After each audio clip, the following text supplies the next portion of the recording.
नमस्ते दोस्तों, मैं विजय ठक्कर और आप सबका स्वागत करता हूं हमारे एक नए वीडियो में। अभी मैंने आप लोगों को लास्ट संडे वाले वीडियो में पूछा था कि आप मुझे बताइए कि मैं आप लोगों को सेक्टर रोटेशन का या सेक्टर एनालिसिस कैसे करना है और उसके बाद स्टॉक उसमें कैसे देखने हैं। वो वीडियो में बनाओ या नहीं बनाओ, तो आप लोगों ने सबने बोला था यस बनाइए। तो आज हमारा टॉपिक वही रहने वाला है। अब आज के वीडियो में है ना, मैं आप लोगों को दो ऐसी मेथड बताने वाला हूं जिससे आप सेक्टर को ढूंढ सकते हो कि अभी मार्केट में स्ट्रॉन्ग सेक्टर कौन सा है short term, medium term, long term के लिए। और उसके बाद वो सेक्टर के अंदर के स्टॉक्स को भी हम लोग ढूंढ सकते हैं कि उसके अंदर स्टॉक कौन से स्ट्रॉन्ग है specifically short term, medium term और लॉन्ग टर्म के लिए। तो आप समझ रहे हो मैं क्या बोल रहा हूं। पहले हम सेक्टर को ढूंढेंगे कि स्ट्रॉन्ग सेक्टर कौन सा है, उसके बाद हम लोग वो स्ट्रॉन्ग सेक्टर के अंदर के स्ट्रॉन्ग स्टॉक को ढूंढेंगे जिससे हम लोगों को एटलीस्ट स्टॉक सिलेक्शन में जो हमारा इशू है वो सॉल्व हो जाएगा। तो देखो, उसके लिए मैं आप लोगों को पहले स्क्रीन पे दिखाता हूं। मैंने आप लोगों के साथ है ना पहले ये वाला एक मेथड, अगर आप लोगों को याद होगा, ये ट्रेडिंग व्यू का प्लेटफॉर्म है और यहाँ पे हम लोग ऐसे बहुत सारे सेक्टर, देखो यहाँ मैंने सारे सेक्टर्स के नाम यहाँ पे दिख रहे हैं आप लोगों को, ये मैंने ऐड किए हुए हैं। फिर आप अगर यहाँ पे YTD पे क्लिक करोगे तो ईयर टिल डेट के हिसाब से कौन सा सेक्टर आउट परफॉर्म कर रहा है वो आप लोगों को यहाँ पे दिखेगा। और उसके हिसाब से अभी देखो, फिलहाल मैं इसका नाम यहाँ पे लिखा देता हूँ, एक मिनट। हाँ, तो अभी देखो यहाँ पे आप लोगों को दिख रहा है कि YTD के हिसाब से PSU बैंक हो गया, डिफेंस हो गया, मेटल, ऑटो, ये सारे सेक्टर परफॉर्म कर रहे हैं। अगर हम 6 मंथ का करेंगे तो वो हिसाब से यहाँ पे 6 मंथ में कौन से परफॉर्म कर रहे हैं वो सारे आ जाएंगे। बट ये मेथड में एक ड्रॉबैक क्या है कि यहाँ पे मुझे सेक्टर भी खुद ऐड करने हैं। और जैसे अभी यहाँ पे दिख रहा है कि पिछले 6 महीने में PSU बैंक आउट परफॉर्म कर रहा है सारे सेक्टर को। तो अभी मुझे क्या करना है कि भाई PSU बैंक के अंदर कौन से इंडेक्स, कौन से स्टॉक आते हैं, उसका भी ऐसे मुझे लाइन चार्ट में कंपैरिजन बना के देखना पड़ेगा। तो ये ऑब्वियसली एक टाइम की मेहनत है। अगर एक बार आपने ये सारे चार्ट्स बना दिए, उसको सेव कर दिया, तो आपको हर बार नहीं करना पड़ेगा। तो अभी तक तो मैं यही करता था और आप लोगों के साथ भी मैंने यही दिखाया है। अब इसको कैसे बनाना है, इसके ऊपर हमने पूरा एक डिटेल वीडियो बनाया था सेक्टर एनालिसिस का, उसकी लिंक मैं यहाँ पे दे दूंगा, आप वो जाके देख लेना। बट आज के वीडियो में मैं आप लोगों के साथ एक अलग मेथड शेयर करने वाला हूँ जो अभी मैं यूज़ कर रहा हूँ। तो अभी देखो, आप लोग जो यहाँ पे प्लेटफॉर्म पे ये देख रहे हो ना, ये जो सॉफ्टवेयर है या ये फिर ये प्लेटफॉर्म है, ये आरजोन करके एक प्लेटफॉर्म है और ये डिफाइन एज वाले लोगों का है, डिफाइन एज सिक्योरिटी का एक प्लेटफॉर्म है। अब यहाँ पे मुझे एक फीचर बड़ा अच्छा लगा जो मैंने ऐसा सोचा कि मैं आप लोगों के साथ शेयर करूं। वैसे यहाँ पे मल्टीपल स्कैनर्स है, पर जो चीज़ मुझे सबसे ज़्यादा अच्छी लगी वो मैं आप लोगों को अभी बताने वाला हूँ। तो अगर आप यहाँ पे matrix price and relative strength पे जाओगे और यहाँ पे आप MTF अल्टीमेट मैट्रिक्स रैंकिंग करके एक ऑप्शन आपको दिखेगा। तो देखो, पहला एक ऑप्शन है ये वाला। अगर आप यहाँ पे जाते हो, पहला है अल्टीमेट PNF RS रैंकिंग। अब यहाँ पे अगर आप स्कैन करोगे तो वो आप लोगों को सिर्फ एक ही सेक्टर के बारे में बताने वाला है, पर हम लोगों को क्या करना है, मल्टी टाइम फ्रेम और बहुत सारे सेक्टर्स के लिए। तो मैंने क्या किया, यहाँ मैट्रिक प्राइस एंड RS पे गया और यहाँ पे MTF अल्टीमेट मैट्रिक्स रैंकिंग वाले ऑप्शन में गया। और यहाँ पे देखो, आप लोगों को ग्रुप सिलेक्ट करना है। तो इतने सारे सेक्टर है जो ऑलरेडी NSE में लिस्टेड नहीं है या जो NSE इंडेक्स नहीं है ना, उन्होंने यहाँ पे डिफाइन एज करके लिखा है। पर अभी मैं क्या करूँगा, जो लिस्टेड है वो सेक्टर को हम लोग देखेंगे। तो मैंने ऑल सेक्टर लिख लिया और मैं अभी इसको स्कैन करूँगा। तो बेसिकली आप यहाँ पे देख सकते हो कि टोटल जो इंडेक्स है, जो सेक्टर हम लोग बोल सकते हैं कि वो 43 है अभी NSE में। और यहाँ पे देखो कुछ ऑप्शंस आप लोगों को दिख रहा होगा, यहाँ पे बॉक्स साइज लिखा है 0.25, 1% और 3%। और आप यहाँ पे देखो, ये सारे इंडेक्स के नाम आ रहे हैं, ये यहाँ पे लास्ट क्लोजिंग प्राइस आ रहा है, ये स्कोर आ रहा है 0.25%, 1% और 3% के हिसाब से, और फिर यहाँ पे उसका टोटल आ रहा है। तो बेसिकली मैं आप लोगों को समझाता हूँ। नॉर्मली हमारा जो कैंडलस्टिक एनालिसिस होता है वो daily time frame, weekly time frame, monthly time frame ऐसे होता है। बट जब आप पॉइंट एंड फिगर चार्ट्स देखते हो ना, तो वहाँ पे बॉक्स साइज होता है और वहाँ पे दो ही टाइप के ये होते हैं, आप बोल सकते हो कि दो टाइप के कैरेक्टर होते हैं, एक होता है X और एक होता है O। तो अभी यहाँ पे फिलहाल अभी हम पॉइंट एंड फिगर की बात नहीं करेंगे, फिलहाल हम यहाँ पे देख रहे हैं 0.25% बॉक्स साइज, मतलब आप समझ लीजिए शॉर्ट टर्म हो गया, 0.1% बॉक्स साइज हो गया मीडियम टर्म, और 0.3% बॉक्स साइज मतलब ये हो गया अपना थोड़ा लॉन्ग टर्म। तो अभी मैंने यहाँ पे क्या किया है, बेसिकली मैंने ये प्लेटफॉर्म में मैंने इसको बोला है कि भाई मुझे ऑल सेक्टर में शॉर्ट टर्म, मीडियम टर्म और लॉन्ग टर्म में कौन से सेक्टर स्ट्रांग है मुझे वो बता, जितने भी निफ्टी के 43 सेक्टर है उसमें से। तो अभी देखो, अगर मैं स्कोर पे यहाँ पे टिक करता हूँ और यहाँ पे मैंने ऑब्वियसली हायर टू लोअर मैंने सिलेक्ट किया, तो आप यहाँ पे देख सकते हो Nifty mid and small cap financial services वाला जो सेक्टर है उसका स्कोर सबसे ज़्यादा आ रहा है 42। अब 43 सेक्टर है तो 43 के ऊपर तो स्कोर जाएगा ही नहीं, बट यहाँ पे एक्चुअली 42 के ऊपर स्कोर नहीं जाएगा। अब मैं आपको ये भी बता देता हूँ कि ये स्कैनर बेसिकली कर क्या रहा है। अभी फॉर एग्जांपल यहाँ पे आप पीएसयू बैंक देख रहे हो ना, तो ये पीएसयू बैंक को मेटल सेक्टर के साथ कंपेयर करेगा। अगर ये मेटल सेक्टर से स्ट्रांग है पीएसयू बैंक तो उसको 1 पॉइंट मिलेगा, तो वो एक 1 पॉइंट हो गया। अगर समझो मेटल सेक्टर से स्ट्रांग नहीं है तो 0 पॉइंट मिला। तो इस तरीके से एक सेक्टर दूसरे सेक्टर के साथ कंपेयर होता रहेगा, और अगर वो किसी और सेक्टर से स्ट्रांग है तो उसको 1 पॉइंट मिलेगा, और किसी और सेक्टर से ज़्यादा स्ट्रांग नहीं है, मतलब वो स्पेसिफिक सेक्टर स्ट्रांग है, तो 0 पॉइंट मिलेगा। तो अभी टोटल 42 सेक्टर है, 43 सेक्टर है, और आप यहाँ पे देख रहे हो कि हाईएस्ट स्कोर जो है वो 42 है। ऐसा क्यों पता है? क्योंकि जब Nifty mid and small cap financial services वाला सेक्टर जब उसके खुद के साथ कंपेयर हुआ रहेगा तो उसको 0 पॉइंट मिला होगा, इसलिए वो 42 आ रहा है। तो यहाँ पे जो हाईएस्ट स्कोर होता है, अगर 43 सेक्टर है तो फिर 42 हाईएस्ट स्कोर होता है, ऐसे आप समझ के चलो। तो अभी देखो 0.25 में, मतलब शॉर्ट टर्म टाइम फ्रेम में अभी सबसे खराब परफॉर्म कर रहा है वो आईटी है, इसको 0 मिला है। अगर हम सबसे ज़्यादा देखेंगे तो mid and small cap financial services हो गया, PSU bank, Nifty pharma, capital market और डिफेंस, हम लोग 5 तक ही देख रहे हैं। अगर मैं मीडियम टर्म में करूँ तो मीडियम टर्म में भी आप यहाँ पे नोटिस करो, mid and small cap financial services को 39 मार्क्स मिला है, जो 39 से हाईएस्ट अभी तक यहाँ पे किसी को मिला ही नहीं है। फिर पीएसयू बैंक, फिर ऑयल एंड गैस, फिर mid and small cap IT telecommunication, और फिर कैपिटल मार्केट। अगर मैं लॉन्ग टर्म में ये फिल्टर करूं तो आप यहाँ पे देखो पीएसयू बैंक को 42 मार्क्स मिला है, 42 पॉइंट्स मिले हैं। तो इसका मतलब क्या है कि पीएसयू बैंक ने को जब पीएसयू बैंक के साथ कंपेयर किया लॉन्ग टर्म में तब वहाँ पे 0 मिला, अदरवाइज इसको 43 मिल जाता। तो ये लॉन्ग टर्म चार्ट्स में, लॉन्ग टाइम फ्रेम में आप ऐसे बोल सकते हो कि पीएसयू बैंक आउट परफॉर्मर है, फिर मेटल है, फिर mid and small cap financial services है, फिर निफ्टी मोबिलिटी है, फिर ट्रांसपोर्ट एंड लॉजिस्टिक वाला सेक्टर है।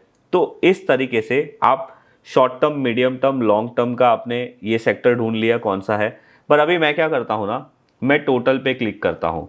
मैं ये स्कैनर को ऐसा बोल रहा हूँ कि भाई तीनों टाइम फ्रेम में जिनको सबसे ज़्यादा मार्क्स मिले हैं वो मुझे दिखाओ टोटल स्कोर कितना है। तो 42 मतलब 42 इंटू 3, यहाँ पे जो भी होगा जितना भी मार्क्स मिलेगा। तो देखो यहाँ पे दो दो पॉइंट्स के लिए ये रुक गया, और यहाँ पे ऑलमोस्ट 3 पॉइंट्स के लिए इसको नहीं मिला, अदरवाइज इसको फुल मार्क्स मिले हैं। ऑलमोस्ट लॉन्ग टर्म में तो ये 42 ही है। तो अभी देखो ये स्कैनर चलाने से मुझे क्या पता चला कि भाई पीएसयू बैंक सबसे ज़्यादा स्ट्रांग है हर एक टाइम फ्रेम में, short term, medium term, long term में।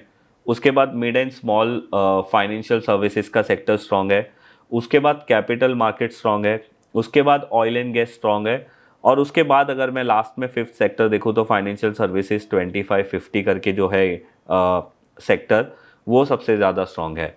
तो अभी अगर मुझे एज अ ट्रेडर मुझे स्टॉक ढूंढने हैं तो आप मुझे बताओ मुझे कौन से सेक्टर्स में से स्टॉक ढूंढने चाहिए। ऑब्वियसली ये टॉप 5 सेक्टर्स में से ही मुझे स्टॉक ढूंढने चाहिए ना। तो अभी हम लोग क्या करते हैं ना, मैं क्या करता हूँ, 2 या 3 सेक्टर का भी आप लोगों को ऐसे करके दिखाता हूँ जिससे आप लोगों को समझेगा। तो सबसे पहला अपना पीएसयू बैंक है, तो हम लोग अभी यहाँ पे क्या करेंगे, ये ऑल सेक्टर को हटा देंगे। अभी मैं इसको बोलता हूँ कि ये सेम एक्सरसाइज मुझे पीएसयू बैंक स्टॉक्स में करके दिखाओ। तो अभी देखो वहाँ पे 43 सेक्टर थे। अब आप यहाँ पे देख सकते हो कि यहाँ पे पीएसयू बैंक 12 है। तो अभी ये आप देख सकते हो टोटल 12 ही पीएसयू बैंक है।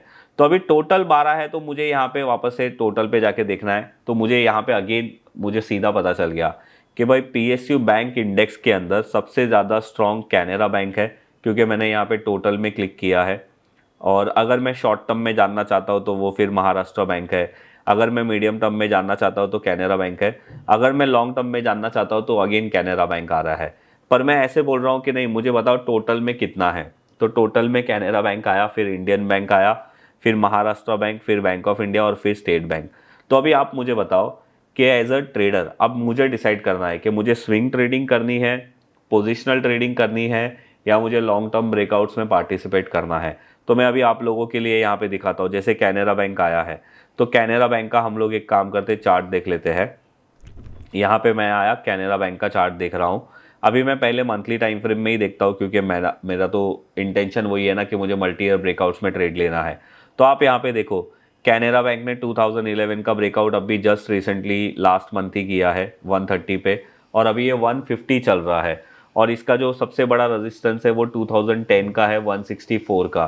तो आपको पता है ना मेरा वो लॉजिक फ्रेश ब्रेकआउट और स्ट्रॉन्ग स्टॉक के बारे में, तो ये स्टॉक मेरे इसमें फ्रेश ब्रेकआउट कैटेगरी में आता है। तो देखो, इतनी सिंपल एक्सरसाइज करने से मुझे एक स्टॉक मिल गया। अब इसके अंदर दूसरा स्टॉक कौन सा है, तो भाई वो है इंडियन बैंक। तो अभी अगर मैं इंडियन बैंक का चार्ट देखूंगा मंथली टाइम फ्रेम पे, तो आपको यहाँ पे क्या दिख रहा है कि भाई इंडियन बैंक में जो फ्रेश ब्रेकआउट है वो 430 के आसपास हुआ था। आप अगर यहाँ पे देख सकते हो तो 430 के आसपास। उसके बाद ये स्टॉक ऑलमोस्ट 630 तक गया था, वापस थोड़ा नीचे आया, और अभी ये 890 चल रहा है। डेफिनेटली ये स्टॉक अच्छा है, पर ये फ्रेश ब्रेकआउट नहीं है, ये स्ट्रॉन्ग की कैटेगरी में आता है। तो इसको फिर मैं वो हिसाब से लॉन्ग टर्म में इन्वेस्टमेंट के लिए या मल्टी ईयर ब्रेकआउट के लिए छोड़ दूंगा। अब ये महाराष्ट्र बैंक है, तो मैं उसका भी चार्ट देख लेता हूँ। तो उसका भी फिलहाल मैं मंथली में देख रहा हूँ। तो देखो, मंथली टाइम फ्रेम में अभी कुछ मुझे इसमें दिख नहीं रहा है खास इतना, मेरे हिसाब से सेटअप में बोल रहा हूँ। और वीकली टाइम फ्रेम में भी मुझे कुछ खास इतना सेटअप नहीं दिख रहा है। नो डाउट ये स्टॉक अच्छा होगा, सारी चीज़ें अच्छी होगी, बट मेरे सेटअप में नहीं बैठा है, तो मैं इसको कुछ नहीं करूँगा। अभी एक और है, बैंक इंडिया देख लेते हैं, और उसके बाद हम दूसरे सेक्टर के स्टॉक्स पे जाते हैं। अभी ये बैंक ऑफ इंडिया का वीकली टाइम फ्रेम का चार्ट है। अभी मुझे यहाँ पे क्लियरली पता चल रहा है कि अगर ये 158 के ऊपर गया तो ज़्यादा स्ट्रांग हो जाएगा। एक बार मंथली भी देख लेते हैं, तो यहाँ पे भी आप देख सकते हो। पर बैंक ऑफ इंडिया एक रिवर्सल ब्रेकआउट कैटेगरी में आता है, और कैनरा बैंक एक मल्टी ईयर ब्रेकआउट कैटेगरी में आता है।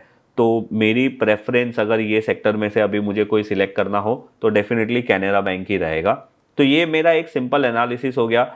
और भी बहुत सारे पीएसयू बैंक के स्टॉक से आपको चेक करना है तो आप चेक कर सकते हो। मैं जनरली टोटल करके जो टॉप 5 होते हैं ना, उसे ही चेक करता हूँ। अभी जो दूसरा अपना इंडेक्स था वो था अपना फाइनेंशियल सर्विसेज वाला। तो अभी देखो, मैं यहाँ पे हाँ ये रहा, mid and small financial services मैंने डाल दिया। अब मैं इसको स्कैन करूँगा।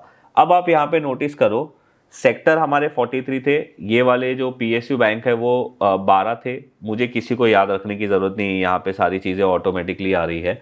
और ये जो mid and small financial services sector के अंदर टोटल 30 स्टॉक्स है, 30 स्टॉक का ये इंडेक्स है।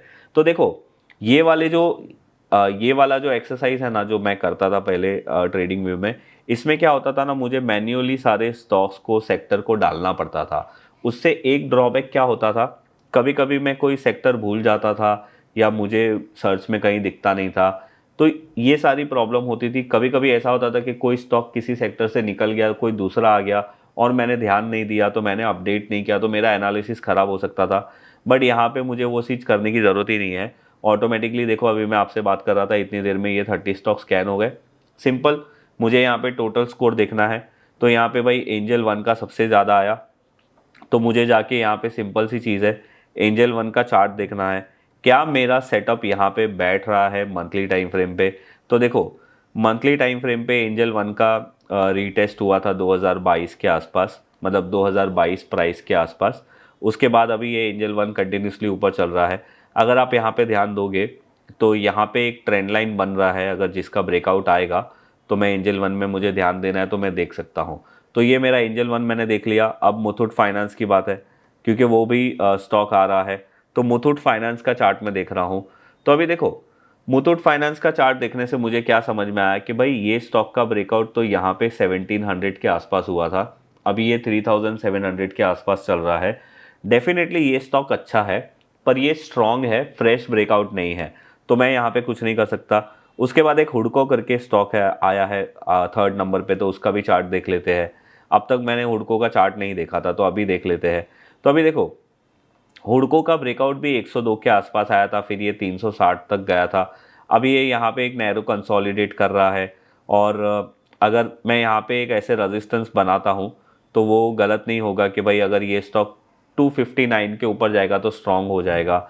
या फिर आप यहाँ पे एक ट्रेंड लाइन भी बना सकते हो अगर आपको अर्ली एंट्री करना है तो इस तरीके से आप लोगों को एक ट्रेड सेटअप आप लोगों को मिलेगा। ये अगर आप स्कैनर रन करते हो तो अभी देखो इंडियन बैंक यहाँ पे भी आया, एयू बैंक भी है, बैंक ऑफ इंडिया भी है, पॉलिसी बाजार भी है। अभी हम सारे स्टॉक के चार्ट देखने बैठेंगे तो हमें फिर ये टाइम लग जाएगा। अभी मैं क्या करता हूँ ना, ऑयल एंड गैस सेक्टर वाला जो है उसका हम लोग एक बार देखते हैं कि भाई उसके अंदर कौन से, आप समझ रहे हो ना बेसिकली मैं क्या कर रहा हूँ। मैंने पहले सेक्टर को स्कैन किया, अब उसके बाद मैं स्टॉक को स्कैन कर रहा हूँ कि भाई मेरे टॉप 5 सेक्टर ये आए। अभी मैं वो टॉप 5 सेक्टर के अंदर टॉप 5 स्टॉक कौन से उसको स्कैन कर रहा हूँ। तो अभी मैंने ऑयल एंड गैस को देखो यहाँ पे स्कैन किया। Total oil and gas index में 15 स्टॉक्स है और ये ऑटोमेटिकली सारे स्कैन हो रहे हैं। अभी मतलब मैं जितनी देर में आपसे बात करूंगा या मैं सांस लूंगा उतनी देर में ये स्कैन हो गए। अब अगेन मेरा एक्सरसाइज वही है कि मैं टोटल स्कोर पे जाके यहाँ पे ऊपर से नीचे को करूँ। तो यहाँ पे देखो सबसे ज़्यादा स्कोर मिला है आईओसी को, फिर बीपीसीएल, फिर ओएनजीसी। तो अभी मुझे सिर्फ यहाँ पे जाके देखना है कि भाई आईओसी का चार्ट क्या बोल रहा है। तो मैंने पहले आईओसी का वीकली चार्ट एक बार देख लेते हैं। अब देखो अगर आप आईओसी का वीकली चार्ट देखोगे, मैं एक बार मंथली लगा लेता हूँ क्योंकि उसमें ज़्यादा क्लियरिटी मिलेगी। तो यहाँ पे मुझे ये देखने मिल रहा है कि भाई आईओसी में एक ब्रेकआउट यहाँ पे हुआ था फरवरी 2024 में, बट वो ब्रेकआउट थोड़े टाइम ऊपर सस्टेन हुआ और फिर ये अक्टूबर मंथ में फेल हो गया। तो अभी वापस से आईओसी ऊपर जा रहा है। तो मेरे हिसाब से तो मैं आईओसी में ये जो रिसेंट हाई बने थे 196 हो गया या फिर ये 185 186, इसके ऊपर जाएगा तो ही मैं ध्यान दूंगा, उसके पहले मैं आईओसी पे ज़्यादा ध्यान नहीं दूंगा। और वैसे भी आईओसी में कोई अच्छा सेटअप मेरे जैसा नहीं बन रहा है। अब दूसरा स्टॉक यहाँ पे है बीपीसीएल। अब मैं क्या कर रहा हूँ, बीपीसीएल का चार्ट लगा रहा हूँ यहाँ पे। तो मंथली टाइम फ्रेम पे बीपीसीएल देखने से आपको क्या समझ में आ रहा है कि भाई बहुत टाइम पहले ये स्टॉक ने यहाँ पे फरवरी 2024 में एक ट्रेंड लाइन ब्रेकआउट किया था। फिर बीपीसीएल ने जो हाई बनाया था वो अभी यही था समवेयर अराउंड 376 का। वापस से बीपीसीएल वो लेवल क्रॉस कर रहा है। तो अगर मुझे ऑयल एंड गैस सेक्टर में ट्रेड्स करने हैं तो मैं बीपीसीएल को अपने ध्यान में रख सकता हूँ। ये चीज़ यहाँ पे मुझे समझ में आ रही है। फिर ओएनजीसी का भी नाम आया है यहाँ पे टॉप थर्ड में, तो मैं ओएनजीसी का भी चार्ट चेक कर लेता हूँ। अब देखो ओएनजीसी में मुझे क्या समझ में आ रहा है, ओएनजीसी में मुझे यहाँ पे ये दिख रहा है कि भाई ओएनजीसी ने भी ब्रेकआउट तो किया था जुलाई मंथ में, पर वो भी फेल हो गया। तो अगेन यहाँ पे मेरा कोई खास ऐसा सेटअप नहीं बन रहा है, तो मैं यहाँ पे कुछ देखूंगा नहीं, क्योंकि जब ओएनजीसी 345 ब्रेक करेगा तभी मैं ज़्यादातर इंटरेस्टेड रहूँगा। अभी एक बार गेल का चार्ट देख लेते हैं। अब गेल का चार्ट देखो, गेल के चार्ट में भी कुछ खा मेरा कोई सेटअप नहीं है। एक ये हिंद पेट्रो आया तो हिंद पेट्रो का भी चार्ट देख लेते हैं। हिंद पेट्रो का चार्ट अगर हम देखते हैं तो हिंद पेट्रो में देखो यहाँ पे हम लोगों को क्या समझ में आ रहा है कि ये स्टॉक ने भी ब्रेकआउट किया था, फिर ये नीचे आ गया। वापस से रिसेंटली इसने अपना जो ऑल टाइम हाई है वो 357 पे क्रॉस किया है। तो देखो इस तरीके से आप अपने सेक्टर एनालिसिस कर सकते हो और उसके बाद स्टॉक एनालिसिस भी कर सकते हो। और एक बात, अगर समझो आपको किसी और जगह पे चार्ट नहीं देखना है तो आप यहाँ पे भी उसका डायरेक्ट क्लिक करोगे तो आप लोगों को यहाँ पे इसका चार्ट आप लोगों को दिख ही जाएगा। जो टाइम फ्रेम में आपको दिखना है वो टाइम फ्रेम में दिख जाएगा। बट मेरा क्या ट्रेडिंग व्यू में ज़्यादा मेरा ग्रिप अच्छा है तो मैंने वहाँ पे देखा। वैसे आप यहाँ पे भी सारे चार्ट्स देख सकते हो, स्टॉक्स के भी और इसके भी। अब ये जो प्लेटफॉर्म है ना, ये डिफाइनेट सिक्योरिटीज़ का है और ये इसका नाम आर जोन है। अब ये उनको ही मिलता है जिनका अकाउंट डिफाइनेट सिक्योरिटीज़ में होता है। तो अगर आप लोगों को ये प्लेटफॉर्म चाहिए, और देखो एक्चुअली इसके अंदर बहुत सारी चीज़ें हैं, अब मैं एक वीडियो में ये सारी चीज़ें कवर नहीं कर सकता, बट जो चीज़ मुझे सबसे ज़्यादा अच्छी लगी वो मैंने आप लोगों के साथ यहाँ पे शेयर की। तो अगर आप लोगों को भी ये प्लेटफॉर्म यूज़ करना है तो आप डिफाइन एज में अपना अकाउंट ओपन कर सकते हो। उसकी लिंक मैं नीचे डिस्क्रिप्शन में दे दूंगा। यहाँ पे जाके आप अकाउंट ओपन कर सकते हो। आप लोगों को ये प्लेटफॉर्म 1 महीने के लिए फ्री मिलता है और उसके बाद आपको ये प्लेटफॉर्म के लिए कुछ पे करना पड़ता है, जो इनका फीस होता है वो। बट बेस्ट चीज़ ये है कि अगर आप वहाँ पे ट्रेड करते हो ना तो आपकी ब्रोकरेज के सामने आपका वो पैसा एडजस्ट हो जाता है। फॉर एग्जांपल समझो आपने इनके प्लेटफॉर्म के लिए ये 5,000 रुपया भरा, तो 5,000 रुपये की अगर आपकी ब्रोकरेज होगी ना तो वहाँ से वो माइनस हो जाती है, आपको कोई एडिशनल ब्रोकरेज देने की ज़रूरत नहीं है। तो वो हिसाब से देखें तो ये प्लेटफॉर्म आपके लिए फ्री ही होता है, राइट। तो ये था आज का हमारा ये वीडियो। मैंने सोचा कि मैं आप लोगों को बताऊं कि मैं किस तरीके से सेक्टर एनालिसिस कर रहा हूं। तो बस यही था हमारा आज का ये वीडियो। अगर आप लोगों को पसंद आया है तो आप लाइक ज़रूर करिए। अगर आप लोगों को ऐसा लगा है कि मैंने कुछ यहाँ पे अच्छी चीज़ें बताई है तो आप शेयर ज़रूर करिए अपने फ्रेंड्स और फैमिली के साथ। और अगर आपने अभी तक ये चैनल को सब्सक्राइब नहीं किया है तो सब्सक्राइब ज़रूर करिए। मैं मिलूंगा आप लोगों को ऐसे ही कोई नेक्स्ट वीडियो में, तब तक के लिए बाय बाय।